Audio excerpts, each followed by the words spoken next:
This is प्रशांत और आज के इस लेक्चर में हम स्टडी करने वाले हैं एविल ट्री। इस वीडियो लेक्चर में हम सीखने वाले हैं कि एविल ट्री क्या है, कि उसकी रिक्वायरमेंट पड़ी, कैसे हम इसमें रोटेशन परफॉर्म करते हैं, एल रोटेशन क्या होता है, आर रोटेशन क्या होता है, एल रोटेशन क्या होता है और आर रोटेशन क्या होता है, और कैसे किसी नोड का बैलेंस फैक्टर फाइंड आउट किया जाता है। तो आइए शुरू करते हैं। लास्ट वीडियो में हमने बार्नेस हिस्ट्री के बारे में स्टडी की। वहाँ पे हमने देखा कि कैसे बार्नेस हिस्ट्री में इंसर्शन परफॉर्म किया जाता है, कैसे डिलीशन परफॉर्म किया जाता है और कैसे किसी पार्टिकुलर एलिमेंट को सर्च किया जाता है। Basically AVL tree binary search tree ही है, बट एविल ट्री क्या है? बार्नेस सर्च ट्री का एक्सटेंडेड वर्जन है। अगर मैं आपसे एक क्वेश्चन पूछूं कि बार्नेस सर्च ट्री को हमने इम्प्लीमेंट क्यों किया, तो इसका ऑब्वियस सा एक आंसर होगा कि हमने हमारे सर्च को एफिशिएंट बनाने के लिए बार्नेस सर्च ट्री को इम्प्लीमेंट किया। क्योंकि बार्नेस सर्च ट्री में किसी भी ऑपरेशन को परफॉर्म करने के लिए, लाइक सर्च करने के लिए, डिलीट करने के लिए, या फिर किसी मिनिमम एलिमेंट को फाइंड आउट करने के लिए या मैक्सिमम एलिमेंट को फाइंड आउट करने के लिए ऑर्डर ऑफ एच टाइम लगता है, और H is a height of the tree. Binary search tree ने काफ़ी केसेस में हमारी क्या की, हेल्प भी की। बट कुछ किस्म क्या होता है, कुछ इनपुट सीक्वेंस ऐसे होते हैं जिनमें बार्नेस सर्च ट्री हमारी एक साइड ग्रो कर जाती है, चाहे तो वो लेफ्ट साइड ग्रो कर जाए या राइट साइड ग्रो कर जाए, जिसको लेफ्ट स्क्यू ट्री या राइट स्क्यू ट्री भी बोला जाता है। तो उस केस में बार्नेस सर्च ट्री क्या करती है, हमारी हेल्प नहीं कर पाती, क्योंकि इसकी जो हाइट होती है, ऑर्डर ऑफ एच जो हाइट होती है, वो कितनी बन जाती है, ऑर्डर ऑफ एन बन जाती है। क्योंकि सारे एलिमेंट क्या एक ही साइड है, चाहे वो लेफ्ट हैंड साइड हो या राइट हैंड साइड हो। तो ऐसे केस में क्या करती है, बार्नेस सर्च ट्री हमारी हेल्प नहीं करती। तो हमको एक ऐसी ट्री की जरूरत थी जो अपनी हाइट को एक पार्टिकुलर पॉइंट से ज़्यादा ग्रो ना करने दे। तो एविल ट्री क्या है, एक ऐसी ही ट्री है जिसमें हम क्या करते हैं, नोड को इंसर्ट करते जाते हैं, की वैल्यू को इंसर्ट कर जाते हैं, और जैसे ही एक पार्टिकुलर पॉइंट से ज़्यादा ट्री की हाइट ग्रोथ करती है तो हम उसको रोटेशन लगा के क्या कर देते हैं, रीबैलेंस कर देते हैं। तो एग्जाम्पल लेते हैं, एग्जाम्पल के थ्रू आप अच्छी तरीके से समझ पाओगे।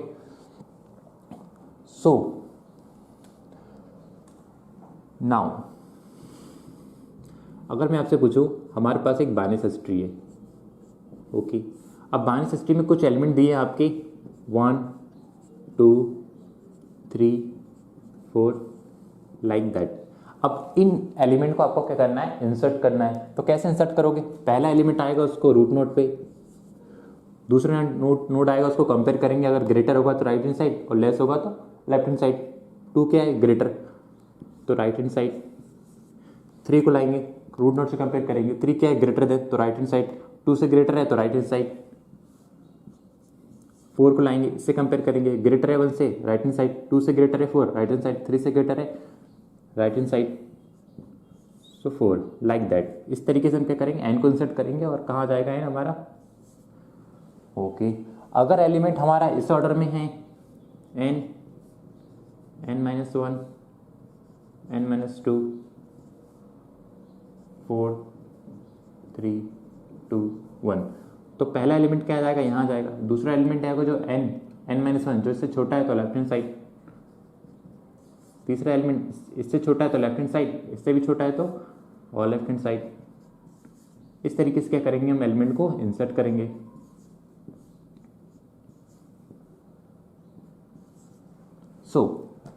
ये क्या है हमारी लेफ्ट स्क्यू ट्री, ये क्या हमारी, माफ कीजिएगा, राइट स्क्यू ट्री, और ये क्या हमारी लेफ्ट स्क्यू ट्री। राइट क्यों, क्योंकि राइट साइड क्या है, ये ग्रो कर रही, और ये क्या हमारी लेफ्ट हैंड साइड। ऐसे केस में क्या होता है, हमारी बार्नेस सर्च ट्री हेल्प नहीं करती। बेसिकली बार्नेस सर्च ट्री में क्या होता है, आधा पार्ट किया जाता है, लेफ्ट हैंड साइड चला जाता है और आधा राइट हैंड साइड चला जाता है। अगर हम किसी नोड को सर्च कर रहे हैं तो हम रूट नोड से कंपेयर करते हैं, अगर छोटा होता है तो हम उसको लेफ्ट हैंड साइड सर्च करते हैं और बड़ा होता है तो उसको राइट हैंड साइड करते हैं। तो हर बार में क्या होता है, ट्री को जो सर्च हो जाता है वो हाफ परफॉर्म हो जाता है। बट इस केस में क्या करती है, बार्नेस सर्च ट्री हमारी हेल्प नहीं कर पाती। अगर इस केस में हम किसी पार्टिकुलर एलिमेंट को सर्च करें तो वर्स्ट केस में कितना टाइम लग जाएगा, order of n. Basically binary search tree में कितना टाइम लगता है, order of h. Binary search tree में हम टाइम कॉम्प्लेक्सिटी निकाली जाए बार्नेस सर्च ट्री की, तो बार्नेस सर्च ट्री में टाइम कितना लगता है, order of h according to their height, ठीक है। बार्नेस सर्च ट्री में एक नोड यहाँ होता है और आधी ट्री इस साइड होती है और हाफ ट्री इस साइड होती है, ठीक है। अगर हम बाइनरी ट्री में सर्च परफॉर्म कर रहे हैं तो हम क्या करते हैं, किसी भी एलिमेंट को हम सर्च कर रहे हैं तो उसको रूट नोड से कंपेयर करते हैं। ठीक है, रूट नोड से अगर वो छोटा है तो लेफ्ट हैंड साइड सर्च करते हैं, और रूट नोड से अगर वो की वैल्यू जिसको हम सर्च कर रहे हैं वो बड़ी है तो राइट हैंड साइड सर्च करते हैं। तो हमारा क्या होता है, अगर वो छोटा है तो हमको सिर्फ इसी ट्री में सर्च करना है, इस वाली ट्री में हमको सर्च नहीं करना है। तो हमारा, और अगर इधर भी सब ट्री है, इसके साइड भी सब ट्री है और इस साइड भी सब ट्री है, तो अगर वो इससे बड़ा है तो इस वाली में सर्च करना है और छोटा है तो इस वाली में सर्च करना है। अज्यूम कीजिए बड़ा है तो हम इधर सर्च करेंगे, तो हमेशा क्या होता है, टाइम क्या हो जाती है, रिड्यूस हो जाती है। और बाइनरी ट्री का टाइम कितना लगता है, ऑर्डर ऑफ h। बट कुछ केस में क्या होता है कि जो बाइनरी ट्री की जो हाइट होती है ना, वो ग्रो कर जाती है एक साइड, चाहे तो राइट साइड ग्रो कर जाए चाहे तो वो लेफ्ट हैंड साइड ग्रो कर जाए। तो इस केस में टाइम कितना लगेगा, इस केस में टाइम लगेगा आप ऑर्डर ऑफ h ही लगेगा। ठीक है, बट ऑर्डर ऑफ h आपका कितना हो रहा है, यहाँ पे कितने एलिमेंट है, इससे कंपेयर करना पड़ेगा, इससे करना पड़ेगा, इससे करना पड़ेगा, मतलब हर एक एलिमेंट से क्या करना होगा, आपको कंपेयर करना होगा, हर किसी एलिमेंट को आपको सर्च करना है। तो टाइम कितना लग जाएगा, order of n। Right skew tree है, उसमें कितना लगेगा, हर एक एलिमेंट से आपको क्या करना होगा, कंपेयर करना होगा। इससे कंपेयर करो पहले, अगर किसी एलिमेंट को आपको सर्च करना तो इससे कंपेयर करो, तो 1 बाय 1 आपको क्या करना होगा, हर एक एलिमेंट से कंपेयर करना होगा। तो इसमें भी टाइम कितना लग जाएगा आपका, ऑर्डर ऑफ h, जो कि क्या है यहाँ पे, ऑर्डर ऑफ n। हमने बाइनरी ट्री को क्यों इंप्लीमेंट किया था, ताकि हमारा जो सर्च हो ना वो इफिशिएंट हो, मतलब किसी एलिमेंट को सर्च करना हो तो हम आसानी से सर्च कर पाए। बट अगर ट्री इस तरीके से है तो वो हमारी हेल्प कर पा रही। बट अगर ट्री यहाँ पे इस ऑर्डर में है, चाहे लेफ्ट स्क्यू ट्री है या राइट स्क्यू ट्री है, ये कौन सी है हमारी, राइट स्क्यू ट्री। तो अगर ऐसे एलिमेंट आ जाए, जरूरी नहीं है कि वो हमेशा इंक्रीजिंग ऑर्डर में हो या डिक्रीजिंग ऑर्डर में हो, कुछ ऐसे भी हो सकते हैं। बस इतना सा पॉइंट याद रखिए कि अगर ट्री एक साइड ग्रो कर गई है, चाहे वो लेफ्ट हैंड साइड ग्रो कर जाए या राइट हैंड साइड ग्रो कर जाए, तो उस केस में क्या हो जाता है, ट्री की हाइट क्या हो जाती है, ऑर्डर ऑफ n हो जाती है। तो हमें क्या करना है, ट्री की हाइट को, क्योंकि सारे ऑपरेशन हो, चाहे सर्च हो या डिलीट हो या मिन फाइंड आउट करना है या मैक्स फाइंड आउट करना, वो डिपेंड करता है ट्री की हाइट के ऊपर। तो अज्यूम कीजिए इसमें हमें एलिमेंट को इंसर्ट करना है, तो अगर इसमें हम एलिमेंट को इंसर्ट करते हैं तो हमारा कितना टाइम लगेगा, ऑर्डर ऑफ n टाइम लगेगा, क्योंकि एलिमेंट कहाँ इंसर्ट होगा, लास्ट में, तो ऑर्डर ऑफ n टाइम लगेगा ना, क्योंकि हर एक एलिमेंट से हम कंपेयर करेंगे, क्या लेफ्ट आएगा राइट होगा, लेफ्ट साइड जाएगा। हम किसी एलिमेंट को इंसर्ट कर रहे हैं, लेट अस अज्यूम कि हम n+1 को इंसर्ट कर रहे हैं, तो हम पहले इससे कंपेयर करेंगे कि वो छोटा है या बड़ा है। अगर बड़ा होगा तो राइट हैंड साइड, छोटा होगा तो लेफ्ट हैंड साइड, फिर इससे कंपेयर करेंगे, फिर इससे कंपेयर करेंगे, इससे कंपेयर करेंगे, इससे कंपेयर करेंगे, और अल्टीमेटली हम क्या कर देंगे, यहाँ पे उसको कर देंगे। ठीक है, तो वर्स्ट केस में कितना टाइम लगेगा, अगर हम सर्च कर रहे हैं किसी एलिमेंट को तो भी ऑर्डर ऑफ n लगेगा, या इंसर्ट कर रहे हैं तो भी कितना लगेगा, approximately order of n he time लगेगा। ठीक है, नाउ अगर हमारे पास ये राइट स्क्यू ट्री और लेफ्ट स्क्यू ट्री के अलावा नॉर्मल ट्री होती तो उसमें क्या हो जाती, सर्च थोड़ा आसान हो जाता है। बट इस केस में क्या करती है, हमारी जो ट्री होती है उसमें हम हेल्प नहीं कर पाती, हमारी मतलब जो बाइनरी ट्री होती वो हेल्प नहीं कर पाती। तो हमने क्या किया, एक ऐसी ट्री को इम्प्लीमेंट किया जिसमें आपको सर्च परफॉर्म करना हो, ठीक है, सर्च करना हो, इंसर्शन करना हो या डिलीशन करना हो, ये सारे ऑपरेशन कितना टाइम में जाएंगे, ऑर्डर ऑफ log n। हमने क्या किया, एविल ट्री को इंप्लीमेंट किया, क्योंकि एविल ट्री में क्या होता है, जब भी कोई ट्री की हाइट एक पार्टिकुलर एलिमेंट से ज्यादा ग्रो करती है तो हम क्या उसको कर देते हैं, उसको रोटेट करके उसको क्या कर देते हैं, रीबैलेंस कर देते हैं। आइए मूव करते हैं हम एविल ट्री के ऊपर। तो अब हम देखते हैं कि कैसे किसी ट्री की हाइट फाइंड आउट की जाती है। अज्यूम कीजिए आपके पास कुछ एलिमेंट हैं, लेट अस 1 2 3 एंड 4। अब इन एलिमेंट को क्या करना है, आपको बाइनरी ट्री में आपने इंसर्ट कर दिया, तो 1 2 3 4। नाउ अगर मैं आपसे पूछूं कि इन नोड की हाइट क्या है, 1 की हाइट क्या है, 2 की हाइट क्या है, 3 की हाइट क्या है, 4 की हाइट क्या है, तो कैसे हम हाइट निकालते हैं, जो लीफ नोड होगा उसकी हाइट कितनी होगी, 0। इस नोड की हाइट कितनी, 1। क्यों, क्योंकि हाइट कैसे डिफाइन करते हैं, देखो इसकी हाइट कितनी होगी, 1। हाइट किस तरीके से डिफाइन की जाती है, जिस नोड की आपको हाइट निकालना है, जिस नोड की आपको क्या निकालना है, हाइट निकालना है, उस नोड से लेके लीफ तक जाने के लिए लॉन्गेस्ट पाथ कौन सा होता है, तो इसकी हाइट कितनी होगी, इस नोड से लॉन्गेस्ट पाथ कौन सा हो रहा है लीफ तक जाने के लिए, तो 1। तो नंबर ऑफ एजेस कितनी आ रही, 1, तो इसकी हाइट कितनी होगी, 1। इसकी हाइट कितनी होगी, 2। क्यों? क्योंकि इस नोड की हाइट निकालना है, तो इस नोड से लेकर लीफ तक जाने के लिए लॉन्गेस्ट पाथ कितना होगा है 1 2, तो इसकी हाइट कितनी होगी 2, इसकी हाइट कितनी हो गई 3, क्योंकि इस नोड की हाइट निकाला है तो इस नोड से लेकर लीफ तक जाने में कितनी एज लग रही 1 2 3, तो इसकी हाइट कितनी होगी 3। तो इस तरीके से हम क्या करते हैं, किसी भी ट्री की हाइट निकाली जाती है, और ये क्या आपके नॉर्मल डेफिनेशन।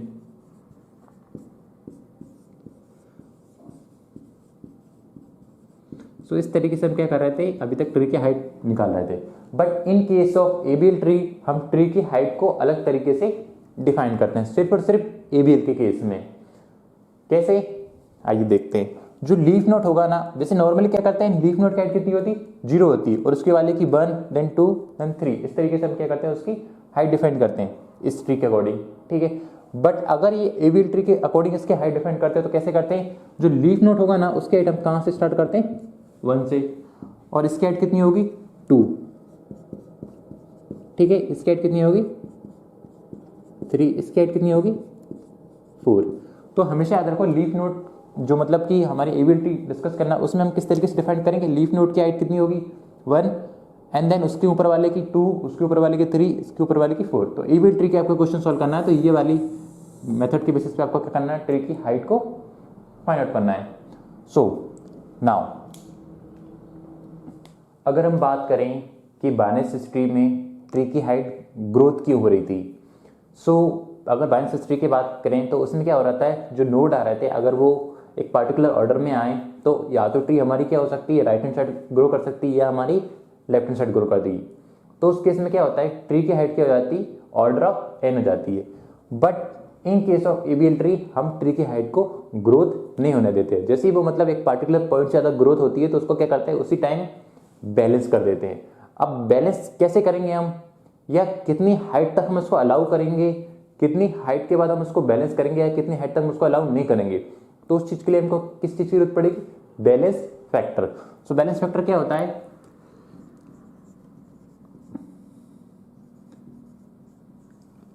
Balance factor.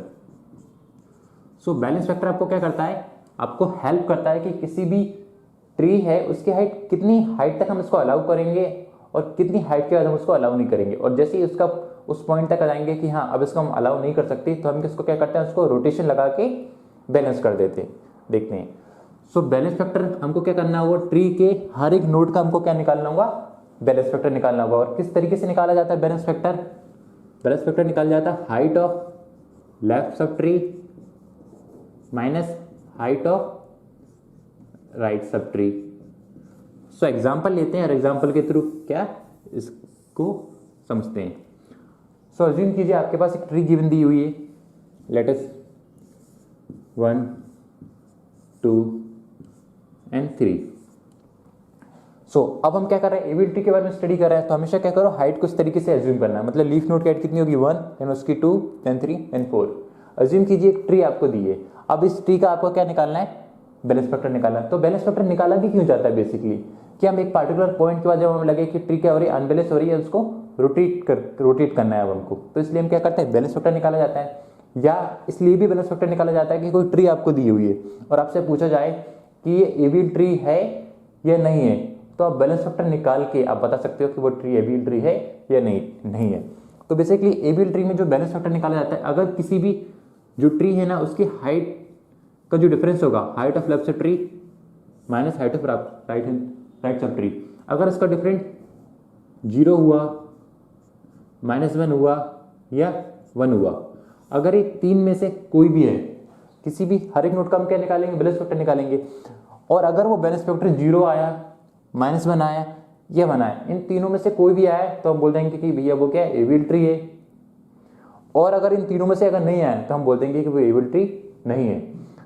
और क्या बोल सकते हैं कि अगर किसी नोट का बैलेंस फैक्टर 0 आया, -1 आया, 1 आया, तब तक तो हम अलाउ करेंगे। और इसके बाद अगर बैलेंस फैक्टर इससे कुछ अलग आया तो हम क्या करेंगे, उसको रोटेशन लगा के बैलेंस कर देंगे।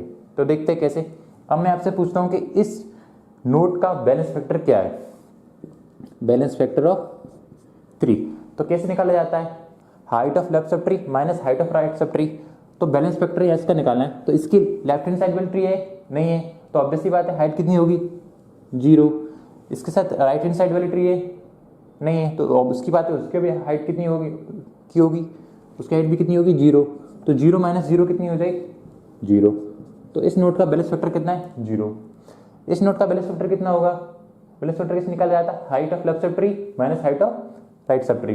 ठीक है, तो इसका बैलेंस फैक्टर कैसे निकाला जाएगा, बैलेंस फैक्टर ऑफ 2 निकालना है आपको। तो इसके लेफ्ट हैंड साइड में कितनी हाइट है, इसके लेफ्ट हैंड साइड वाली हाइट कितनी है 0। राइट हैंड साइड वाले नोड की हाइट कितनी है 1, ऑब्वियसली बात है इसकी हाइट 1 है। ठीक है 1, देखो इसकी हाइट कितनी है 1 है ना, इसकी हाइट 1, इसकी हाइट कितनी है हाइट 2, इसकी हाइट कितनी है हाइट 3 इस नोट की। ठीक है, ये सारे नोट की हमने हाइट लिख ली 1 2 3। अब इस नोट का बैलेंस फैक्टर निकाला, तो लेफ्ट सब ट्री की हाइट कितनी है 0 और राइट सब ट्री की कितनी है 1। ठीक है, यहाँ से आप देख सकते हो इस नोट की हाइट कितनी 1। ठीक है, तो 0 माइनस 1 कितना आएगा -1। इसकी हाइट कितनी है, इसकी हाइट 3 है।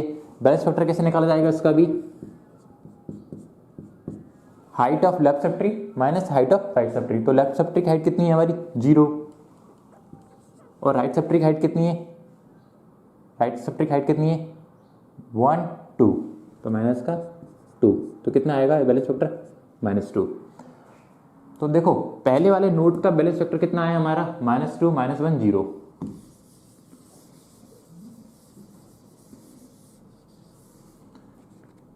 -2 -1 एंड 0। तो इस तरीके से हमने क्या निकाल लिया, हर एक नोट का क्या निकाल लिया बैलेंस फैक्टर निकाल दिया। हम क्या कर रहे थे, अगर किसी नोट का बैलेंस फैक्टर 0 हो -1 हो या 1 हो तो हम अलाउ कर रहे थे।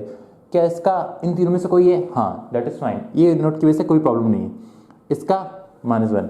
बट ये नोट क्या है 2, मतलब इन तीनों के अलावा एक अलग बैलेंस फैक्टर हमारा आया, तो इसका मतलब क्या है कि ये ट्री क्या नहीं है हमारी एवीएल ट्री नहीं है। तो हमको क्या करना होगा, इसमें रोटेशन लगा के इस ट्री को क्या करना होगा बैलेंस करना होगा और उसको क्या बनाना है एवीएल ट्री बनाना होगा। तो बैलेंस फैक्टर किस तरीके से निकाले जाते हैं वो हमने यहाँ पे देख लिए। एक और एग्जांपल ले लेते हैं बैलेंस फैक्टर निकालने के लिए। सो अज्यूम कीजिए एक ट्री दी है आपके पास, दैट इज दैट 3 2 एंड 4। अगर हमको इसका बैलेंस फैक्टर निकालना है तो हमेशा याद रखो जो लीफ नोट होगा उसका बैलेंस फैक्टर कितने आएंगे, हमेशा 0 आएगा। देखो कैसे, क्योंकि height of left subtree minus height of right subtree, तो लेफ्ट सब ट्री तो होगी नहीं, राइट सब ट्री भी नहीं होगी लीफ नोट की, तो 0 माइनस 0 क्या होगा 0। तो इसका क्या आ जाएगा 0, इसका कितना हो जाएगा 0। ठीक है, इस नोट की हाइट कितनी हो जाएगी, इस नोट का बैलेंस फैक्टर कितना हो जाएगा, लेफ्ट सब ट्री की हाइट कितनी है 1, राइट की कितनी है 1, तो 1 माइनस 1 कितना हो जाएगा 0। तो क्या ये एवीएल ट्री है, हाँ भैया हर एक नोट की जो बैलेंस फैक्टर क्या है या तो 0 होना चाहिए या -1 होना चाहिए 1 होना चाहिए, हाँ भैया सभी के क्या है 0 है, तो मतलब ये क्या है एवीएल ट्री है। तो इसमें कोई रोटेशन लगाने की जरूरत नहीं है। सो अब हम मूव करने वाले हैं, देखो बैलेंस फैक्टर हम सीख गए कैसे हम निकालते हैं, ठीक है, और अब हम मूव करने वाले हैं कि कितने टाइप के रोटेशन होते हैं और कैसे उसको हम परफॉर्म करते हैं। तो आइए देखते हैं उन्हें। बेसिकली एवीएल ट्री के अंदर जब हम किसी भी नोड का बैलेंस फैक्टर फाइंड आउट करते हैं तो बैलेंस फैक्टर क्या होना चाहिए 0 होना चाहिए, -1 होना चाहिए या 1 होना चाहिए। इन तीनों के अलावा हम बैलेंस फैक्टर अलाउ नहीं करते। तो 0 हो -1 हो या 1 हो तो तब तक हम बोलेंगे कि अगर किसी नोड का बैलेंस फैक्टर 0 -1 या 1 है तो हम बोल सकते हैं कि वो ट्री एवीएल ट्री है और तब तक हम उसको अलाउ करते हैं। बट इसके बाद अगर ट्री का जो बैलेंस फैक्टर है वो 0 -1 या 1 नहीं होगा तो हम इसमें क्या करते हैं रोटेशन परफॉर्म करते हैं और रोटेशन के बेसिस पे हम क्या करते हैं ट्री को कन्वर्ट करते हैं किसमें एवीएल ट्री में। क्योंकि अगर इनके अलावा अगर बैलेंस फैक्टर नहीं है इसका मतलब ये है कि वो एवीएल ट्री नहीं है, तो हम क्या करेंगे उसके अंदर रोटेशन परफॉर्म करेंगे और रोटेशन लगा के हम ये देखेंगे कि कैसे उस ट्री को बैलेंस बाइनरी सर्च ट्री या एवीएल ट्री बनाया जाता है। तो देखते हैं कितने टाइप के रोटेशन होते हैं। सो टाइप ऑफ रोटेशन,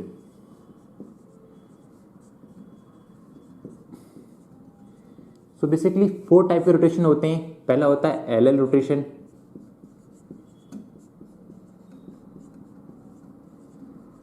दूसरा होता है आरआर रोटेशन,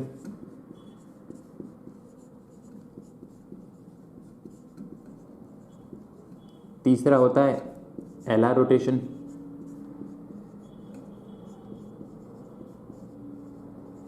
और चौथा होता है RL रोटेशन।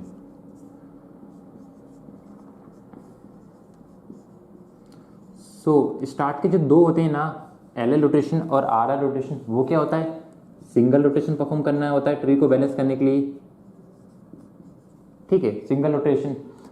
और स्टार्ट के दो में LL और RR में कितने रोटेशन लगते हैं किसी ट्री को बैलेंस करने के लिए, सिंगल। और जो हमारे नीचे के दो हैं LR और RL, उसमें कितने रोटेशन लगते हैं, डबल रोटेशन, ठीक है। नाउ तो LL रोटेशन क्या होता है, RR रोटेशन क्या होता है, LR क्या होता है या RL क्या होता है, उसको हम एक एग्जांपल के थ्रू समझते हैं।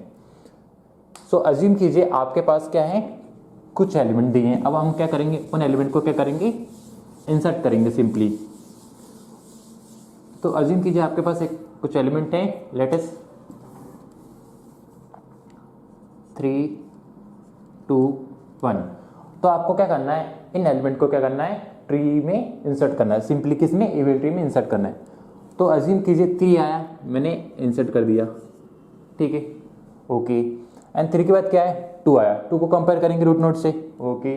अगर रूट नोड से कंपेयर करना है, अगर वो छोटा है तो लेफ्ट हैंड साइड और बड़ा होगा तो राइट हैंड साइड, क्योंकि एबल ट्री क्या है, बाइनरी ट्री है, तो इंसर्शन उसी बेस पे होता है। तो ट्रू क्या है, छोटा है, तो कहाँ जाएगा, देखो अभी तक जब भी हम किसी नोड का, अज्यूम कीजिए कि जब भी हम किसी नोड को इंसर्ट करते हैं ना, तो इंसर्ट करते टाइम हम उसका क्या करते हैं, बैलेंस फैक्टर चेक करते हैं। और बैलेंस फैक्टर 0 होगा, -1 होगा, 1 होगा, तब तक हम उसको अलाउ करेंगे। अगर नहीं होगा, 0 -1 या 1 नहीं होगा, तो हम उसका करेंगे उसी टाइम बैलेंस कर देंगे। हम ऐसा नहीं करेंगे कि जितने भी एलिमेंट हैं वो सारे इंसर्ट कर देंगे और देन उसको रीबैलेंस करेंगे, ऐसा हमको नहीं करना है। हमको क्या करना है, हर एक नोड को इंसर्ट करना है और उसका बैलेंस फैक्टर फाइंड आउट करना है। अगर वो इम्बैलेंस हो जाती है ट्री, तो हम उसको उसी टाइम क्या करना होगा, बैलेंस करना होगा। तो 3 आया, इंसर्ट कर दिया, 2 आया, अब 3 आया, तो इसका बैलेंस फैक्टर कितना होगा, height of left subtree minus height of right subtree 0, तो दैट इज फाइन, अभी ओके। नाउ सेक 2 आया, कंपेयर किया और कहाँ गया, लेफ्ट हैंड साइड, ठीक है। अब आया, हमने एक एलिमेंट इंसर्ट किया ना, तो हम दोबारा बैलेंस फैक्टर को चेक करेंगे, इसका बैलेंस सभी नोड का, इसका बैलेंस फैक्टर कितना है, height of left subtree minus height of right subtree, तो 0 - 0 0, दैट इज फाइन। इसका बैलेंस फैक्टर कितना होगा हमारा, height of left sub tree कितना होगा, 1, और height of right subtree कितनी होगी, 0, 1 - 0 विच इज 1, तो 1 भी अलाउ करते हैं। तो मतलब अभी तक हमारा क्या है, हमने 2 एलिमेंट को इंसर्ट किया और उसके बेसिस पे हमारी ट्री की हाइट क्या हुई, ग्रोथ नहीं हुई, मतलब इतना हम अलाउ कर सकते हैं। अगला एलिमेंट आया हमारा 1 किससे कंपेयर करेंगे, छोटा है लेफ्ट हैंड साइड, इससे भी छोटा है लेफ्ट हैंड साइड, इससे भी छोटा है लेफ्ट हैंड साइड, तो हमने इसको भी इंसर्ट कर दिया। अब हम क्या करेंगे, हर एक नोड का क्या करेंगे, बैलेंस फैक्टर चेक करेंगे। लीफ नोड है तो ऑब्वियसली बात है, बैलेंस फैक्टर क्या होगा इसका, 0 होगा।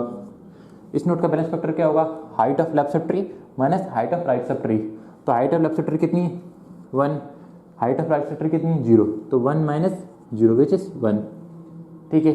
इसकी देखो 0 भी अलाउ करेंगे हम, 1 भी अलाउ करेंगे, ठीक है। इसका बैलेंस फैक्टर कितना होगा हमारा, 1, क्योंकि 1 लेफ्ट हैंड की हाइट कितनी है, 1, राइट हैंड की कितनी है, 0, तो 1 - 0 1।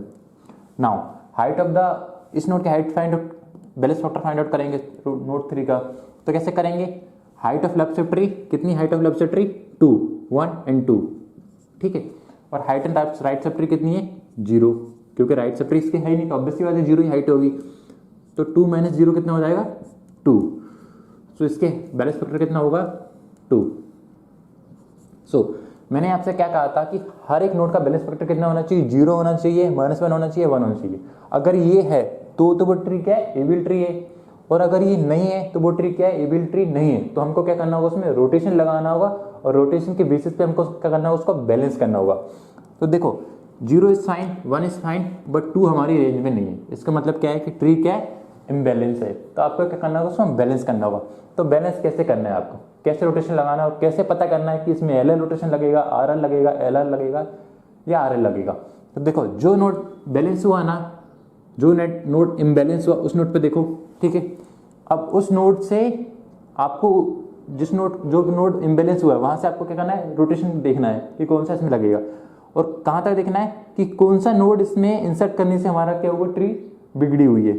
तो देखो इस नोड, अभी तक हमारी ट्री फाइन थी ना, हमने ये नोड इंसर्ट किया तो हमारी ट्री की मतलब क्या होगी, ज्यादा हाइट ग्रोथ करी, तो हमें क्या करना होगा, बैलेंस करना होगा। तो देखो इस नोड तक, इस नोड से जो इम्बैलेंस हुआ वहां से लेके उस नोड तक जिसको हमने इंसर्ट किया है और उसकी वजह से हमारे हाइट की जो ट्री की हाइट की ग्रोथ हुई है, तो उस तक हम कैसे पहुंचेंगे? तो यहाँ से लेके यहाँ तक कैसे पहुंचेंगे? पहले हमको लेफ्ट लेना होगा, देन हमको लेफ्ट लेना होगा। तो हमेशा देखो तो रूट से देखो एल एल, तो इसका मतलब क्या है, हमारा कौन सा रोटेशन लगेगा इसमें? L L rotation. Okay, so L L rotation को किस तरीके से लगाया जाएगा, कैसे लगाएंगे? देखो हमने एल एल लिख दिया, अब जो एल और एल जो हम लिखेंगे, एल एल लिखेंगे, आर आर लिखेंगे, जब राइट साइड ट्री होगी तो उसका बीच वाले नोड को देखना है। इसके ऊपर एल है, इसके बीच वाले नोड को देखना है, और यहाँ से हम क्या करेंगे, ट्री को रोटेट कर देंगे। कैसे? क्लॉकवाइज। देखो इसको उठाया और हमने क्या कर दिया, क्लॉकवाइज क्या कर दिया, इसको रोटेट कर, इस नोड को क्लॉकवाइज रोटेट कर दिया, यहाँ पे पकड़ा और उसको क्लॉकवाइज रोटेट कर दिया, क्योंकि ये हाइट क्या हो गई, इम्बैलेंस हो गई। तो हमको क्या करना होगा, रोटेशन लगा के बैलेंस करना होगा। तो कैसे हो जाएगा ये? देखो 2 यहाँ आ जाएगा, 1 यहाँ आ जाएगा, 3 यहाँ आ जाएगा। ठीक, तो इस तरीके से क्या कर देंगे, ट्री को रोटेट कर देंगे। तो इस तरीके से कैसे करना है, क्लॉकवाइज। फाइन, हमेशा याद रखो जो एल एल रोटेशन लगाया ना, तो उसके हमेशा क्या करना है, बीच वाले नोड को पकड़ना और वहां से उठा के रोटेट कर देना। और एक और सिंपल तरीका है, अज्यूम कीजिए आप एक थ्रेड लो और थ्रेड को क्या कर दो, जो बीच वाला नोड है उससे आपको बांध दो और ट्री को ऊपर उठा दो। अगर आप इसको ऊपर उठाओगे तो क्या होगा, ये वाला नोड तो टॉप पे जाएगा और इसका लेफ्ट हैंड वाला ये इस साइड रह जाएगा, और ये क्या हो जाएगा, इस साइड जा रहा है ना, तो इस साइड आ जाएगा। तो इस तरीके से भी आप याद रख सकते हो। ओके नाउ, तो अब हमने क्या किया, इसका बैलेंस फैक्टर कितना था, 0 -1 और 1, ये कहती है इम्बैलेंस थी। अब हमने क्या कर दिया, ट्री को बैलेंस कर दिया। कैसे चेक करना, देखो जब भी आपको रोटेशन लगाओगे तो ट्री ऑब्वियस सी बात है बैलेंस हो जाएगी। बैलेंस फैक्टर आपको चेक करना, इसका बैलेंस फैक्टर कितना होगा, height of left subtree minus height of right subtree, तो 0 - 0। ठीक, इसका भी कितना हो जाएगा, 0। इसका कितना हो जाएगा, लेफ्ट सब ट्री की हाइट कितनी है, 1, राइट की कितनी है, 1, तो 1 - 1 0। मतलब हर एक नोड का बैलेंस फैक्टर कितना है, 0 है। तो अगर हर एक नोड का बैलेंस फैक्टर 0 हो, -1 हो, 1 हो, तो हम उसको क्या करेंगे, अलाउ करेंगे। मतलब ये क्या बन गई हमारी एबल ट्री। तो ये क्या होगा, हमारा L L rotation. Fine, assume कीजिए हमारे एक नोड दिए हैं, वो किस ऑर्डर में दिए हुए हैं, लाइक 1 2 3। अज्यूम कीजिए हमारे जो नोड है ना वो इस तरीके से दी हुई है। अब आपको क्या करना है, ट्रिक में सिंपली ये नोड को क्या करना है, देखो एल एल रोटेशन खत्म हो गया। अब हमने दूसरा एग्जांपल लिया, ये एग्जांपल 1। अब हम ये हमारी की दी है, इनको हमको क्या करना है, सिंपली इंसर्ट करना है, किसमें, एबल ट्री में। सो 1 आया, हमने इंसर्ट कर दिया। ओके, 2 आया, हमने क्या कर दिया, इंसर्ट कर दिया। देखो जब पहला एलिमेंट जैसे ही आएगा ना, हम उसका बैलेंस फैक्टर चेक करेंगे, क्या ये अलाउ करेंगे, हाँ बेस की हाइट कितनी, 0, वो क्या हमारे रेंज के अंदर है, तो हमने अलाउ कर दिया। ठीक है, दूसरा आया 2, फिर हमने बैलेंस फैक्टर चेक किया, इसका बैलेंस फैक्टर कितना होगा, height of left tree minus height of right tree, तो 0 - 0 विच इज 0। इसका बैलेंस फैक्टर कितना होगा, 0। इसका बैलेंस फैक्टर कितना होगा, height of left tree minus height of right tree, तो लेफ्ट ट्री की हाइट कितनी, 0, राइट की कितनी है, 1, तो 0 - 1, ये माइनस वाला, ठीक है, 0 - 1 कितना हो जाएगा, -1। ठीक है, तो नोड इसकी हाइट कितनी हो जाएगी, -1। तो मैंने क्या कहा, जब भी हम नोड इंसर्ट करेंगे तो हमको उसका क्या करना होगा, बैलेंस फैक्टर चेक करना होगा। देन फिर क्या आएगा, थर्ड आया, इससे कंपेयर किया, राइट हैंड साइड जाएगा, इससे कंपेयर किया, राइट हैंड साइड जाएगा। अब आपको क्या करना होगा, हमको दोबारा इन तीनों के बैलेंस फैक्टर चेक करने होंगे। तो लीफ नोड है तो ऑब्वियस बात है, बैलेंस फैक्टर कितना होगा, 0। इसका बैलेंस फैक्टर कितना होगा, height of left tree which is 0, और height of left tree 0 minus height of right sub tree height कितनी है, 1, तो 0 - 1 विच इज -1। ठीक है, तो 0 भी अलाउ कर रहे हैं, -1 भी अलाउ कर रहे हैं। इसका बैलेंस फैक्टर चेक कर लेते हैं। अगर इसका बैलेंस फैक्टर भी इन तीनों के अंदर आता है तो हम बोलेंगे ये ट्री फाइन है। अगर नहीं आता है तो हम इसके करेंगे, इसमें रोटेशन लगाएंगे। अब अगला नोट क्या है इसका, इसकी लेफ्ट हैंड साइड, इसका बैलेंस फैक्टर फाइंड आउट करना है। तो हाइट ऑफ लेफ्ट ट्री कितनी है हमारी, 0 minus height of right subtree कितनी है, 1 2, तो इसकी हाइट कितनी, 2, तो 0 - 2 which is -2। So balance factor कितना निकल के आया, इसका बैलेंस फैक्टर कितना है, -2, इसका कितना है, -1, इसका कितना है, 0। तो इस तरीके से हमने क्या किया, इसमें बैलेंस फैक्टर फाइंड आउट करें। देखो बैलेंस फैक्टर से भी क्वेश्चन आते हैं, आपको ट्री दी हुई होगी और ट्री के बेसिस पे आपको पूछा जाएगा कि किस नोड का कितना बैलेंस फैक्टर है। ये क्वेश्चन पूछा भी गया एक बार गेट में, तो उसके लिए भी आपको तैयार रहना। ठीक है, नाउ देखो 0 फाइन था, -1 फाइन था। लेकिन ये कितना आ गया -2, जो कि हमारी रेंज के अंदर नहीं है। तो हमको क्या करना होगा, इसमें रोटेशन लगाना होगा। तो कैसे रोटेशन लगाएंगे, क्या बताया था मैंने पिछली बार इसमें, कि जो नोड इम्बैलेंस होगा उस नोड से देखना है आपको, उस नोड से आपको क्या करना है, रोटेशन लगाना स्टार्ट करना है। ठीक है, उस नोड से कहाँ तक जाना है आपको, उस नोड तक जाना है जिसकी वजह से आपकी हाइट बढ़ी है। किसकी वजह से, जिसकी वजह से आपकी ट्री इम्बैलेंस हुई है। क्योंकि अभी तक हमारी ट्री फाइन थी, बट इस नोड को इंसर्ट करने से हमारी ट्री क्या हो गई, इम्बैलेंस हो गई। तो इस नोड तक कैसे पहुंचा जाएगा, पहले तो हमको राइट हैंड साइड जाना पड़ेगा। ठीक है, राइट वाला पाथ लेके, और देन हमको फिर राइट लेना है, राइट साइड जाना पड़ेगा। तो इसमें कौन सा रोटेशन लगेगा, आर। कौन सा रोटेशन लगेगा, आर रोटेशन।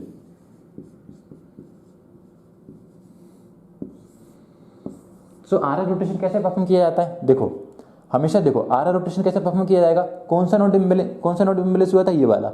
और जब ने आर लिखा है तो उसके बीच वाले नोड को पकड़ना है, और उसको क्या करना है, बीच वाले नोड को पकड़ो यहाँ से। ठीक है, बीच वाले नोड को पकड़ना है और उसको क्या करना है, हमको एंटी क्लॉकवाइज रोटेट करना है, एंटी क्लॉकवाइज। ठीक है, तो यहाँ से किया मैंने, ऐसे कर दिया।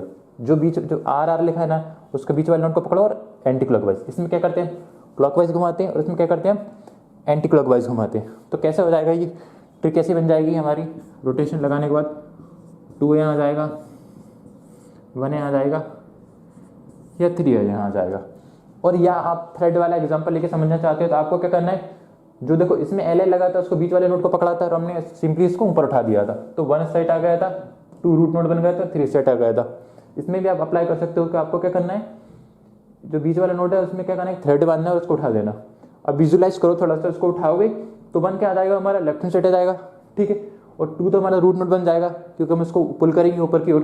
तो 3 क्या हो जाएगा हमारा, राइट हैंड साइड। तो इस तरीके से भी आप क्या कर सकते हो, रोटेशन परफॉर्म करना है। विजुलाइज करने के लिए आपके लिए तरीका अच्छा है थ्रेड के लिए, बट आप प्रैक्टिस करोगे तो आपके लिए यही वाला थोड़ा आसान होगा। ठीक है, नाउ एल रोटेशन समझ में आ गया हमें, आर रोटेशन समझ में आ गया। ये क्या है, सिंगल रोटेशन में हमारी ट्री क्या हो गई, बैलेंस हो गई। अब हम मूव करने वाले हैं आर एल रोटेशन और एल आर रोटेशन पे। तो एग्जाम्पल लेते हैं हम, अज्यूम कीजिए हमारे पास है 3 1 2, ये हमारे क्या है, ट्री में हमें क्या दिए, नोड दिए हुए हैं 3 1 2। अब इन नोड को क्या करना है, हमको इंसर्ट करना है। देखो हम एल एल रोटेशन सीख गए, एल एल रोटेशन मतलब क्लॉकवाइज, आर एल रोटेशन मतलब एंटी क्लॉकवाइज। हमेशा याद रखो, देखो एल एल रोटेशन है तो आप सोच सकते हो, आपके दिमाग में एक पॉइंट आ सकता है कि एल एल रोटेशन मतलब कि लेफ्ट साइड रोटेट करना है। नहीं, एल एल रोटेशन मतलब लेफ्ट साइड से रोटेट करना है। आर एल रोटेशन मतलब राइट साइड से रोटेट करना है, राइट साइड को रोटेट नहीं करना। और एक और तरीका है इसको किस तरीके रोटेट करना है उसको समझने के लिए, देखो ये ट्री किस साइड जा रही है, हमें उस साइड की ओर झुक रही है ना, उस साइड। तो मतलब ये है कि इसको उसी साइड रोटेट करना है। इसको देख सकते हो, ये ट्री किस साइड झुक रही है, वैसे इस साइड झुक रही है, तो मतलब इसको इसी साइड रोटेट करना है। रोटेशन तो आप परफॉर्म कर ही दोगे, कैसे, इस साइड करना है। और ये क्या है, आर आर, तो मतलब कि आर आर मतलब कि इस साइड ट्री की लेंथ ऐसी होगी, डिजाइन तो ऐसी होगी, तो आर आर मतलब कि इस साइड ट्री ग्रोथ कर रही है, तो इस साइड रोटेट करना, ये साइड ग्रोथ कर रही है, मतलब इस साइड की ओर झुक रही है तो इस साइड, और ये साइड की झुक रही है तो इस साइड। ठीक है, अब हम मूव करते हैं, ये वाले एलिमेंट हमें दिए हुए हैं, इनको क्या करना है, सिंपली आपको इंसर्ट करना है। ठीक है, तो पहला एलिमेंट आया, हमने इंसर्ट कर दिया, बैलेंस फैक्टर चेक किया हमने 0, that is in our range. Okay, अगला एलिमेंट आया हमारा 1, तो हमने क्या किया, कंपेयर किया, छोटा है तो हमने लेफ्ट हैंड साइड डाल दिया। ओके, अब इसमें दोबारा बैलेंस फैक्टर चेक करेंगे। इसका बैलेंस फैक्टर कितना होगा हमारा, height of left subtree minus height of right subtree, तो कितना होगा 0। इसका बैलेंस फैक्टर कितना होगा, height of left subtree which is 1 minus height of right subtree which is 0, तो 1 माइनस 0 कितना हो जाएगा 1। ओके, तो 0 भी हमारे रेंज के अंदर है, 1 भी हमारे रेंज के अंदर। तो अभी तक हमारी क्या हाइट क्या है, परफेक्ट है, हमें कोई प्रॉब्लम नहीं हो रही। तो अब हमको क्या करना है, एक नोट को और इंसर्ट करना है 2, तो 2 इससे छोटा है तो लेफ्ट हैंड साइड, 2 इससे बड़ा है तो राइट हैंड साइड। नाउ अब आपको क्या करना होगा, दोबारा हर एक नोट का क्या करना होगा, बैलेंस फैक्टर फाइंड आउट करना होगा। सो कैसे फाइंड आउट करेंगे बैलेंस फैक्टर, नाउ देखो लीफ नोड का बैलेंस फैक्टर कितना होगा, 0 होगा, ऑब्वियस सी बात है, क्योंकि height of left subtree minus height of right subtree which is 0 minus 0 which is equivalent to 0। Now इस नोट के बैलेंस फैक्टर किससे होगा, height of left subtree 0 minus height of right subtree 1, तो left side sub tree कितनी है, height कितनी है 0 minus height of right subtree कितनी 1, तो 0 माइनस 1 कितना हो जाएगा -1। फाइन, अब इस नोट की हाइट कितनी होगी, क्योंकि 0 क्यों लगाना है, क्योंकि लेफ्ट हैंड साइड की सब ट्री की हाइट कितनी है 0, राइट हैंड साइड की कितनी है 1, तो 0 - 1 कितना होगा -1। इस देखो 0 भी हमारा फाइन है, -1 भी हमारा फाइन है। अब हम इसका बैलेंस फैक्टर चेक करते हैं। हाइट ऑफ लेफ्ट फैक्टर कितनी है 2 minus height of left factor कितनी है, लेफ्ट फैक्टर तो इसकी है ही नहीं तो 0 होगा, तो 2 - 0 विच इज 2, तो इसकी बैलेंस फैक्टर कितना होगा 2, इसका बैलेंस फैक्टर कितना होगा -1, इसका कितना होगा 0। फाइन, तो हमने क्या किया, हर एक नोड का क्या निकाल लिया, बैलेंस फैक्टर फाइंड आउट कर लिया। तो देखो 0 हमारी रेंज के अंदर है तो कोई प्रॉब्लम नहीं हो रही थी, -1 हमारी रेंज के अंदर है कोई प्रॉब्लम नहीं थी, बट 2 हमारी रेंज के अंदर नहीं है। 2, 0, -1 या 1 में से कोई नहीं है, तो हमें क्या मतलब है, ट्री क्या होगी, इम्बैलेंस हो गई। तो इम्बैलेंस हो गई तो कैसे हमको उसमें रोटेशन लगाना है, तो जो नोड हमारा क्या वो इम्बैलेंस हो वहां से हमको क्या करना है, रोटेशन लगाना स्टार्ट करना है। ठीक है, जो हमें लिखना होता है ना LL RR LR RL, वो वहां से निकालना होता है। और कहाँ तक जाना होता है, उस नोड तक जाना होता है जिसकी वजह से हमारी ट्री क्या हुई, इम्बैलेंस हुई, क्योंकि अभी तक हमारी ट्री बैलेंस थी, इस नोड को इंसर्ट करने से हमारी ट्री क्या हुई, इम्बैलेंस हुई। तो कैसे करेंगे इसमें, देखो इस नोड से लेके इस नोड तक कैसे पहुंचा जाएगा, पहले तो हमको लेफ्ट जाना होगा, ठीक है, और देन हमको कहाँ जाना होगा, राइट। ठीक है, तो हम बोल सकते हैं कि इसमें कौन सा रोटेशन लगेगा, L एंड देन R, हमेशा ऊपर से स्टार्ट करो, L R, तो कौन सा रोटेशन लगेगा इसमें, L R रोटेशन। ठीक है, तो LR रोटेशन आपको लगाना है इसमें। देखो मैंने आपको बताया था LL रोटेशन हो या RR रोटेशन हो, तो LL एंड RR क्या है, सिंगल रोटेशन है, जबकि LR और RL क्या है, डबल रोटेशन है। तो ये कौन सा रोटेशन है, LR, मतलब इसमें 2 रोटेशन लगाने पर ट्री क्या होगी, बैलेंस होगी। सो देखो हमेशा याद रखो क्या लिखा है, LR। कुछ बच्चे क्या गलती करते हैं हमेशा कि LR रोटेशन है ना, तो वो क्या करते हैं पहले LL रोटेशन लगा देते हैं देन फिर RR रोटेशन लगा देते हैं, जो कि पूरी तरीके से गलत है। आपको पहले क्या करना है, देखो LR लिखा हुआ है ना, LR, तो पहले क्या लगाना है आपको, R वाला रोटेशन लगाना है, RR रोटेशन लगाना है। ठीक है, RR रोटेशन हम ऑलरेडी सीख चुके हैं। फिर क्या लगाना है, प्लस उसके पीछे वाला क्या लिखा है, L, तो L रोटेशन लगाना है। ठीक है, LR लिखा होना तो पहले पीछे से लेना है, RR and then plus LL rotation. तो RR रोटेशन कैसे लगेगा, हम ऑलरेडी सीख चुके हैं। RR रोटेशन कैसे लगाते हैं, देखो RR रोटेशन क्या लगाते हैं हम, एंटी क्लॉकवाइज इसको रोटेट करते हैं। तो देखो कौन सा नोड इम्बैलेंस हुआ हमारा, ये वाला नोड हमारा इम्बैलेंस हुआ, और इन दोनों के बीच में हमने क्या कहा था आपसे कि जो नोड बीच में आए, LL के बीच में आए, RR के बीच में आए, उस नोड से हमको क्या करना है, रोटेट करना है। यहाँ से हमने यहाँ से रोटेट किया, इसमें हमने यहाँ से रोटेट किया, इन दोनों बीच में क्या है, ये वाला रोट, मतलब यहाँ से हमको रोटेट करना है। कौन सा लगाना है, RR मतलब क्या होगा हमारा, एंटी क्लॉकवाइज। तो अगर हम इसको रोटेट करें, अब देखो ये दिया है ना, ये बीच वाले पॉइंट से हम रोटेट करना, अगर हम इसको रोटेट करें किसमें, एंटी क्लॉकवाइज, तो ये यहाँ से हम रोटेट करें, तो इसको अगर मैं रोटेट करूँ तो कैसे रोटेट हो जाएगा, ये ऐसे, तो क्या हो जाएगा, यहाँ पे 2 यहाँ आ जाएगा, 1 यहाँ आ जाएगा और 3 यहाँ आ जाएगा। ठीक है ना, कैसे रोटेट करना है, जो नोड हमारे बीच वाला है उसके बीच में पकड़ना है उसको, और एंटी क्लॉकवाइज, क्योंकि RR लगाना है हमको पहले, तो एंटी क्लॉकवाइज, तो 2 यहाँ आ जाएगा, 1 यहाँ आ जाएगा, 3 यहाँ आ जाएगा। ठीक है, और ऊपर क्या लिखा था हमारा, L। ठीक है, RR रोटेशन हमने लगा दिया, फाइन। अब क्या लिखा है हमारा, L, और अब हमारा कौन बचा है, LL रोटेशन और बचा है। ठीक है, अब हमारा ये वाला नोड बचा है। ठीक है, RR रोटेशन हम लगा चुके हैं, अब हमको क्या लगाना है, LL। तो इन दोनों में से क्या करना, बीच वाले नोड को पकड़ना और देन यूँ घुमा देना आपको। ठीक है, तो ये क्या हो जाएगा हमारा, 2 एंड देन 3 एंड देन 1। अब ट्री क्या हो गई हमारी, बैलेंस होगी। आप बैलेंस फैक्टर चेक कर सकते हो, इसका बैलेंस फैक्टर 0 होगा, इसका 0 होगा, इसका भी 0 होगा। ठीक है, बैलेंस फैक्टर कितना होना चाहिए, 0 - 1 या 1 होना चाहिए, तो हम बोल सकते हैं, हम अलाउ कर सकते हैं। ठीक है भैया, तो इस तरीके से हम क्या कर सकते हैं, ट्री को बैलेंस कर सकते हो। और आप थ्रेड वाला एग्जाम्पल लेना चाहते हो तो थ्रेड वाले एग्जाम्पल से भी समझ सकते हो। देखो कैसे करना है थ्रेड वाले एग्जाम्पल में, देखो LL और RR में तो आपको सिंपली क्या करना है, बीच वाले नोड को पकड़ना है, खींच देना है, बीच वाले नोड को पकड़ना है, खींच देना है। लेफ्ट हैंड वाला चाइल्ड लेफ्ट हैंड साइड आ जाएगा, राइट हैंड वाला राइट हैंड साइड आ जाएगा। बट जब हमको क्या करना है, LR रोटेशन लगाना है, तो उसमें क्या करना होता है हमको, एक सिंपली जो नोड होता है ना, जो हमारा लास्ट नोड होगा, उसको क्या करना है, उसके नीचे क्या करना है, एक डमी नोड क्रिएट करना है। देखो इस तरीके से आप समझ गए होंगे ना, बट आप थ्रेड वाला एग्जांपल देखना चाहते हो तो उसको कैसे करना है वो मैं बता रहा हूँ। यहाँ पे क्या ट्री आई थी हमारी, 1 3 एंड 2।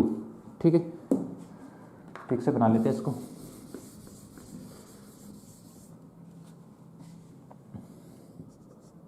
3, 1 और 2। कौन सा रोटेशन लगा इसमें? L और R। तो अगर थर्ड वाला एग्जांपल आपको समझ आए तो आपका क्या लगा, ये वाला नोड इम्बैलेंस हुआ ना, ठीक है, इसका बैलेंस फैक्टर कितना है? 2। तो बीच वाले नोड को देखना है, और जो लास्ट नोड है ना, ठीक है, आपको क्या करना है, सबसे पहले LR रोटेशन लगना है। तो LR में पहले क्या लगेगा? RR रोटेशन लगेगा। तो क्या करो, सिंपली एक डमी नोड्स क्रिएट करो, ठीक है, डमी नोड्स क्रिएट करना है ना आपको, डमी नोड्स एक क्रिएट करो, क्योंकि LR है तो पहले क्या लगाना है आपको? RR लगाना है। तो एक नीचे क्या कर दो, एक डमी नोड क्रिएट कर दो, ठीक है, और देन क्या करो आप, क्योंकि ये RR हो गया अब, ठीक है, अब RR हुआ तो इसको क्या करना है, थ्रेड बांध के पुल कर दो। अब एक थ्रेड बांध के पुल करोगे तो क्या होगा इसका, देखो विजुलाइज करना थोड़ा, इसको मैं पुल करूंगा तो 3 तो अपना 3 रहेगा, है कि नहीं। अब इसको हम पुल करेंगे तो ये क्या हो जाएगा, 2 कम हो जाएगा हमारा, राइट हैंड साइड आ जाएगा, ठीक है, और ये यहाँ से खींचेगा तो ये 1 हमारा क्या आ जाएगा, लेफ्ट हैंड साइड आ जाएगा, और ये क्या हो जाएगा हमारा, डमी नोट यहाँ आ जाएगा, ठीक है, कि उसको हम पुल करेंगे तो ये 2 यहाँ रूट बन जाएगा और 1 हमारे साइड और डमी नोट इस साइड। आप क्या करो, सिंपली इस डमी नोट को आप डिलीट कर दो, ठीक है। अब क्या बचा हमारा, किस में कन्वर्ट होगा, ये हमारा L में कन्वर्ट हो गया। अब क्या करो, दोबारा इस नोट को पकड़ो और दोबारा थर्ड से खींच दो, इसको पकड़ो और पुल कर दो ऊपर की ओर, तो ये क्या हो जाएगा आपका 2 और ये क्या हो जाएगा आपका 3, सेट क्या हो जाएगा हमारा 1। तो इस तरीके से भी आप ट्री बना सकते हो, इसका बैलेंस फैक्टर 0 0 0, तो एक ही ट्री आई ना।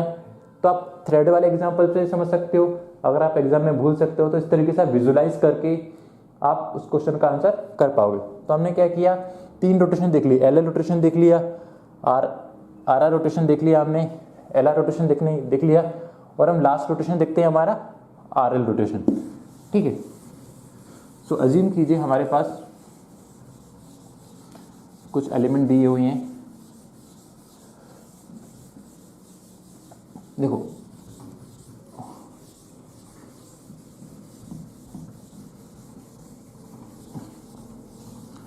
सबसे पहले हमने देखा LL रोटेशन, देन हमने देखा RR रोटेशन, देन हमने देखा LR रोटेशन, अब हम देखते हैं RL रोटेशन, ठीक। नाउ 3 1 3 2, अज्यूम कीजिए आपके पास क्या है, एक एलिमेंट दिए हैं, आपको क्या करना है, सिंपली इनको इंसर्ट करना है, किसमें, एबल ट्री में। पहला नोड आया, सिंपली बैलेंस इसमें इंसर्ट कर दिया, इंसर्ट किया, बैलेंस फैक्टर कितना है 0, नो प्रॉब्लम, ठीक है। अगला एलिमेंट आया कितना 3, कहाँ गया, 3 से ग्रेटर है तो राइट हैंड साइड। नाउ अब इसका बैलेंस फैक्टर चेक करते हैं, दोनों को चेक करते हैं, 0 इसका कितना होगा, 0 माइनस का 1 विच इज -1, इसको चेक कर लेते हैं बैलेंस फैक्टर, इसको इंसर्ट कर देते हैं 2 को, 0 इसका बैलेंस फैक्टर 0 आया, ठीक है। इसका बैलेंस फैक्टर चेक करते हैं, height of left subtree minus height of right subtree, तो लेफ्ट सब ट्री की हाइट कितनी है 0, राइट सब ट्री की हाइट कितनी है 1, तो कितना होगा -1, ओके। तो 0 और -1 दोनों क्या है हमारे रेंज में है, तभी तक कोई प्रॉब्लम नहीं हो रही है हमारे साथ। फिर क्या है अगले एलिमेंट, 1 से कंपेयर करेंगे ग्रेटर देन, ठीक है, 2 से कंपेयर करेंगे लेस देन, तो कहाँ जाएगा, लेफ्ट हैंड साइड। अब क्या करेंगे, दोबारा बैलेंस फैक्टर चेक करेंगे हम हर एक नोड का। नाउ अब बैलेंस फैक्टर हमने चेक किया, लीफ नोड का बैलेंस फैक्टर कितना होगा 0, क्योंकि height of left subtree minus height of right subtree which is 0 minus 0 which is 0। Now इसका देखते हैं बैलेंस फैक्टर कितना होगा, height of left subtree कितनी है 1, height of right subtree कितनी है 0, तो 1 माइनस 0 विच इज 1, ठीक है। इसका बैलेंस फैक्टर देखते हैं, height of left subtree 0 और height of right subtree 2, ठीक है, तो 0 माइनस का 2 विच इज -2, 0 -2, तो इसका हाइट कितनी होगी -2, इसकी हाइट कितनी होगी 1, इसकी हाइट कितनी होगी 0। तो स्टार्ट जो नीचे के 2 नोड हैं उनसे हमें कोई प्रॉब्लम नहीं हुई थी, ठीक है, क्योंकि इसका बैलेंस फैक्टर कितना था 0, इसका कितना था 1, जो कि 0 और 1 दोनों हमारे क्या हैं रेंज में है, बट 2 हमारी -2 हमारी क्या है रेंज में नहीं है। क्यों -2 क्यों हुआ, कि height of left subtree which is 0 minus height of right subtree which is -2, तो 0 - 2 कितना हो जाएगा -2, तो -2 क्या है हमारी रेंज में नहीं है, तो हमको क्या लगाना है उसमें रोटेशन लगाना होगा। तो कौन सा रोटेशन लगाना है, कौन सा नोड इम्बैलेंस हुआ, ये वाला, ठीक है। अब ये वाला नोड हमारे इम्बैलेंस हुआ, तो ये किसकी वजह से इम्बैलेंस हुआ, इस नोड को इंसर्ट करने थे, क्योंकि अब तक इस नोड को इंसर्ट करने से पहले हमारी ट्री ठीक थी। तो कौन सा रोटेशन लगेगा, उस नोड से लेके रूट जो इम्बैलेंस हुआ वहां से लेके आपको उस नोड तक जाना है जो आपने अभी इंसर्ट किया है, उसको इंसर्ट करने से हमारी ट्री इम्बैलेंस हुई। तो कैसे पहुंचेंगे इस नोड तक, पहले हमको राइट साइड जाना पड़ेगा, ठीक है, देन हमको कहाँ जाना पड़ेगा, लेफ्ट साइड जाना पड़ेगा, ठीक है। तो आर एल रोटेशन, तो आर एल रोटेशन आपको लगाना है यहाँ पे, तो कैसे लगेंगे आर एल रोटेशन, देखो नाउ आर एल क्या बताता है हमको कि पहले आपको क्या करना है, एल एल रोटेशन लगाना है, एल एल प्लस फिर आपको क्या लगाना है, आर आर रोटेशन लगाना है। हमेशा याद करो, उल्टा नहीं कर देना आप यहाँ से, ऐसा नहीं कर देना कि पहले आर आर लगाना देन एल एल लगाना है, नहीं, हमेशा बैक साइड से करो। आपको पहले एल एल करना है देन आर आर करना है। अब एल एल रोटेशन कैसे लगाएंगे इसमें, ठीक है। तो ये नोट हमारा क्या हुआ, इम्बैलेंस हुआ।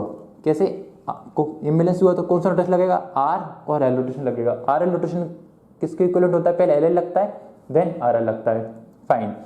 Now so L L rotation क्या बोलता है आपका, देखो एल यहाँ पे है ना, अभी बीच वाला नोट क्या हुआ हमारा, इम्बैलेंस हुआ, ठीक है। अब बीच वाला नोट हमारा क्या हुआ, इम्बैलेंस हुआ। ये मतलब इम्बैलेंस तो ये वाला नोट हुआ, बट यहाँ से हमको क्या करना है, रोटेट करना है ट्री को। जो बीच वाला नोड होगा ना, जो आर एल के बीच में या एल एल के बीच में या एल आर के बीच में, उस नोड से हमको रोटेट करना होगा। तो इसको क्या करना है, L L rotation, L L मतलब क्लॉकवाइज करना है। तो इस नोड को हम क्लॉकवाइज करेंगे, अगर हम इसको घुमाएं क्लॉकवाइज तो ऐसे हो जाएगा। क्लॉकवाइज कैसे हो जाएगा, ये देखो इसको हम घुमाएंगे ऐसे क्लॉकवाइज में, तो कैसे हो जाएगा, ये तो बन ही रहेगा। ये घूमेगा तो ये 2 यहाँ आ जाएगा और ये क्या जाएगा, 3 यहाँ आ जाएगा, ठीक है, ओके। तो इस तरीके से हमने क्या कर दिया, इसको रोटेट कर दिया क्लॉकवाइज। और ये तो क्या था आपका आर था ही, ठीक है, और एल एल रोटेशन हम लगा चुके, और ये भी क्या हो गया आपका, अब आर आर में कन्वर्ट हो गया। देन फिर क्या करना है आपको, बीच वाले नोड को पिक करना है और तो उसमें एंटी क्लॉकवाइज लगा देना है, ठीक है। अब ये हुआ ना, यहाँ से पकड़ना है एंटी क्लॉकवाइज, तो ये क्या हो जाएगा हमारा, सिंपली 2 और 1 3। तो इस तरीके से हमने क्या कर दिया, इस ट्री को कन्वर्ट कर दिया किसमें, एवीएल ट्री में। इसका बैलेंस फैक्टर कितना होगा, 0 0, इसका भी 0, ठीक है। और आप अगर थर्ड वाले एग्जांपल के थ्रू इसको समझना चाहते हो तो वो भी हम यहाँ पे देख लेते हैं। सो ये हमारे क्या थे, ट्री थी 1 3 2, ठीक है। ये आपकी ट्री दी हुई है। कौन सा रोटेशन लगेगा इसमें, आर और एल। ये वाला नोट क्या हुआ था हमारा, इम्बैलेंस हुआ था, फाइन। तो R L rotation equal to L L rotation plus R L rotation, तो मतलब पहले एल एल रोटेशन लगाना। तो एल एल रोटेशन क्या होगा, ये वाला नोड है ना, इसमें क्या कर दो, एक डमी नोड क्रिएट कर दो, ठीक है। अब डमी नोड क्रिएट किया तो ये क्या होगा, एल एल में कन्वर्ट हो गया। अब एल एल लगाना है हमको, तो पहले क्या करो, बीच वाले नोड को पकड़ो और पुल कर दो, ठीक है। अब बीच वाले नोड को पकड़ोगे और पुल करोगे तो ये क्या हो जाएगा हमारा, देखो 1 एंड देन इसको आप पुल करोगे तो ये क्या हो जाएगा, 2 यहाँ आ जाएगा, 3 यहाँ आ जाएगा, और ये जो हमारा डमी नोट है ना वो क्या आ जाएगा, यहाँ पे आ जाएगा, क्योंकि हमने यहाँ से पुल किया। इसको हम पुल करेंगे, इस नोट को अज्यूम कीजिए, यहाँ से हमने थर्ड वाला उसको उठाया तो ये कहाँ आ जाएगा, इस पर अटैच हो जाएगा ये वाला, ठीक है। और 3 क्या आ जाएगा, राइट हैंड साइड, और dummy note left hand side, तो लेफ्ट हैंड साइड ही रहेगा। और देन क्या करो, डमी नोट को इरेज कर दो, हटा दो वहाँ से। देन फिर क्या था, 1 और इसके बीच में क्या था, आर, पर आप कौन सा लगाना है हमको, आर आर, तो आर आर रोटेशन लगाना है हमको। तो क्या करो, बीच में थ्रेड बांधो और उसको पुल कर दो, और पुल करोगे तो क्या हो जाएगा आपका 2, और ये क्या हो जाएगा 1, और ये क्या हो जाएगा 3। तो बैलेंस फैक्टर भी आप यहाँ से निकाल सकते हैं। इसका बैलेंस फैक्टर 0 0 और 0, ठीक है। जरूर नहीं है 0 0 ही हो, हमेशा क्या होगा आपको 0 भी हो सकता है, -1 भी हो सकता है, 1 भी हो सकता है। तो हमने क्या देखा यहाँ पे कि कैसे हम एवीएल ट्री में बैलेंस फैक्टर फाइंड आउट करते हैं, कैसे हम रोटेशन परफॉर्म करते हैं, एल रोटेशन क्या होता है, आर रोटेशन क्या होता है, एल क्या होता है, आर क्या होता है, और कुछ इंट्रोडक्शन पार्ट भी हमने देखा। अब हम क्या करेंगे, थोड़ी सी इसमें थ्योरेटिकल पोर्शन देखेंगे जो आपके लिए नोट्स के लिए अच्छे रहेंगे। आप एक बार वो पॉइंट को पढ़ लेना तो आपके लिए एग्जाम में रिवाइज करने में आसान होगी, ओके। और अगले लेक्चर में हम क्या करेंगे कि हम देखेंगे, एक एग्जाम्पल लेंगे बड़ा सा, वहाँ पे हम सीखेंगे कि एवीएल ट्री में किस तरीके से इंसर्शन किया जाता है। एक बड़ा सा एग्जाम्पल लेंगे और इन सारे जो हमने रोटेशन सीखे उनको अच्छे तरीके से और डेप्थ में समझेंगे। और इसके बाद हम क्या देखेंगे, वहाँ से हम क्या करेंगे, टाइम कॉम्प्लेक्सिटी निकालेंगे कि एवीएल ट्री की टाइम कॉम्प्लेक्सिटी किस साइड फाइंड आउट की जाती है। तो कुछ थ्योरेटिकल पॉइंट हम देखते हैं। आइए, AVL tree is a self balance balance tree where the difference between height of left subtree and height of right subtree cannot be more than 1 for all nodes. So basically AVL tree को क्या बोला जाता है, self balance balance tree भी बोला जाता है और एवीएल ट्री भी बोला जाता है, या बोल सकते हैं कि बैलेंस बैलेंस ट्री भी बोला जाता है, ठीक है। क्या क्या बोला जाता है, एवीएल ट्री बोला जाता है, बैलेंस बाइनरी सर्च ट्री बोला जाता है, या self balance balance search tree भी बोला जाता है। और इसमें हमने देखा जब हम बैलेंस फैक्टर फाइंड आउट कर रहे थे तो किसी भी नोड का जो बैलेंस फैक्टर है ना वो कितना हो रहा था बैलेंस फैक्टर, या तो बैलेंस फैक्टर -1 होगा, या 0 होगा, या 1 होगा। इन तीनों के अलावा बैलेंस फैक्टर नहीं होता। ठीक है, क्या होता है बैलेंस फैक्टर, -1 होगा, 0 होगा, या 1 होगा। तो इसका मतलब क्या है इस पॉइंट का, देखो AVL tree is a self balance balance tree, मतलब सेल्फ बैलेंस बैलेंस ट्री भी बोला जाता है, where the difference between height of the left subtree and height of the right subtree. Balance factor कैसे निकालते हैं हम, height of left subtree minus height of right subtree can not be more than 1, very important, can not be more than 1। तो ज्यादा से ज्यादा height नहीं, जो डिफरेंस होगा लेफ्ट सब ट्री और राइट सब ट्री की height का कितना होगा, -1 होगा, या 0 होगा, या 1 होगा, बट 1 से ज्यादा नहीं होगा। इसका मतलब क्या है, मोस्ट इंपॉर्टेंट पॉइंट है ना, हमेशा याद रखो, कितना होगा, -1, 0 या 1, बट 1 से ज्यादा नहीं होगा। That is the meaning of this point for all nodes. Her node की बात करें हम, ईच एंड एवरी नोड का जो डिफरेंस होगा ना लेफ्ट सब ट्री और राइट हैंड सब ट्री का, वो क्या होगा, ज्यादा से ज्यादा 1 होगा, 1 से ज्यादा नहीं होगा। ये पॉइंट हमको बहुत हेल्प करेगा जब हम कॉम्प्लेक्स क्वेश्चन को सॉल्व करेंगे। तो वहां पे आपको अगर एक बड़ी ट्री दी हुई है, इसमें 15 या 16 एलिमेंट आपको इंसर्ट करनी है, तो उस केस में आप क्या कर सकते हो, हर एक नोड का बैलेंस फैक्टर चेक नहीं करोगे, बार बार बैलेंस फैक्टर इसका भी चेक करो, उसका चेक करो, तो टाइम क्या लगेगा, काफी ज्यादा लगेगा। बट ये पॉइंट आपको पता होगा, था उसके बेसिस पे आप विदाउट किसी भी नोड का बैलेंस फैक्टर चेक किए बिना ही आप ये बता पाओगे कि ये नोड बैलेंस है या इम्बैलेंस है। तो this is the most important point. ठीक है, नाउ अगला पॉइंट देखते हैं, वाई AVL ट्री, मतलब AVL ट्री की हमको जरूरत क्यों पड़ी। हम ऑलरेडी सीख चुके हैं, बता चुका हूं मैं आपको अच्छी तरीके से, फिर भी मैंने एक रेफरेंस के लिए नोट्स दिया हुआ है, तो आप पढ़ते हैं उसमें। Most of the binary tree, most of the binary tree, मैं AVL ट्री की बात नहीं कर रहा हूं, मैं बात कर रहा हूं binary tree. Most of the binary tree operation, example search, max, min, insert, delete etcetera. मतलब क्या होता है, सर्च करना, मैक्सिमम फाइंड आउट करना, मैक्सिमम एलिमेंट को, मिनिमम एलिमेंट को फाइंड आउट करना, या इंसर्ट करना है, डिलीट करना। Take order of h time where h is the height of the binary tree. तो ये वाले ऑपरेशन होते हैं ना, सर्च करना, मैक्स करना, मिन फाइंड आउट करना और इंसर्ट करना है, डिलीट करना, ये कितना टाइम लगता है, ऑर्डर ऑफ एच लेता है। ऑर्डर ऑफ एच मतलब अकॉर्डिंग टू देयर हाइट। अगर हमारे पास बाइनरी ट्री है, लेट अस 25, ठीक है, 30, 40, 20, 21, ठीक है, 22, ये हमारी बाइनरी ट्री है। अब ये किसी भी ऑपरेशन को परफॉर्म करने के लिए, ये सर्च करना है, मैक्सिमम फाइंड आउट करना, मिन फाइंड आउट करना, इंसर्ट करना, डिलीट करना, वो कितना टाइम लेगा, maximum according to their height, जो कितनी होगी, ऑर्डर ऑफ एच होगी नॉर्मली। ठीक है, order of h where h is the height of the binary tree.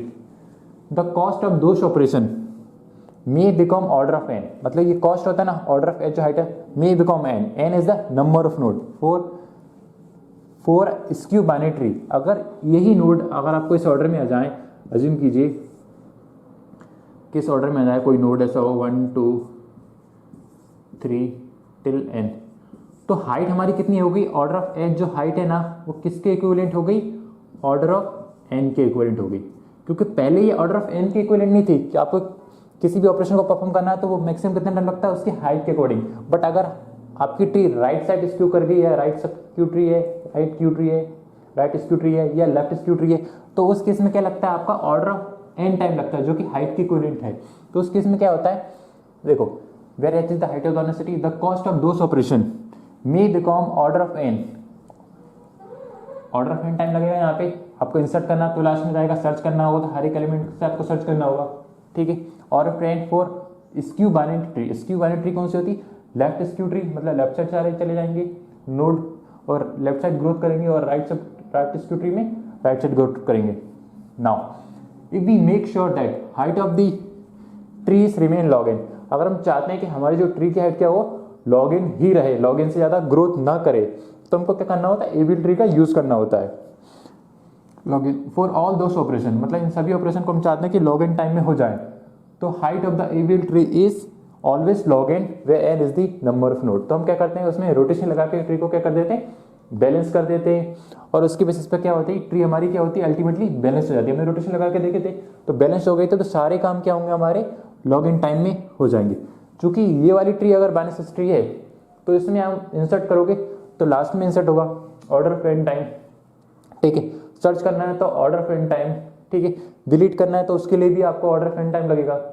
तो वो सारे ऑपरेशन किस लग रहे थे, बाइनरी सर्च ट्री में ऑर्डर ऑफ n लग रहे थे, बट हम इन्हीं एलिमेंट का एविल ट्री बना दें, मतलब रोटेट करते रहे, जब भी ट्री इम्बेलेंस हो तो रोटेट करते, वो सारे काम क्या हो जाएंगे हमारे लॉग n टाइम में हो जाएंगे। तो हमने ऑर्डर ऑफ n से log n में कर दिया, क्योंकि यहाँ पे क्या प्रॉब्लम है, हमने सर्च बाइनरी सर्च ट्री को इंप्लीमेंट क्यों किया था, हमारे सर्च को आसान बनाने के लिए।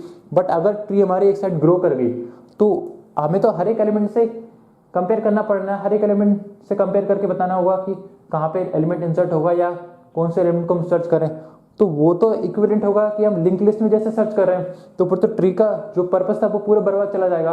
तो इसलिए हम क्या करते हैं, एविल ट्री को इम्प्लीमेंट करते हैं।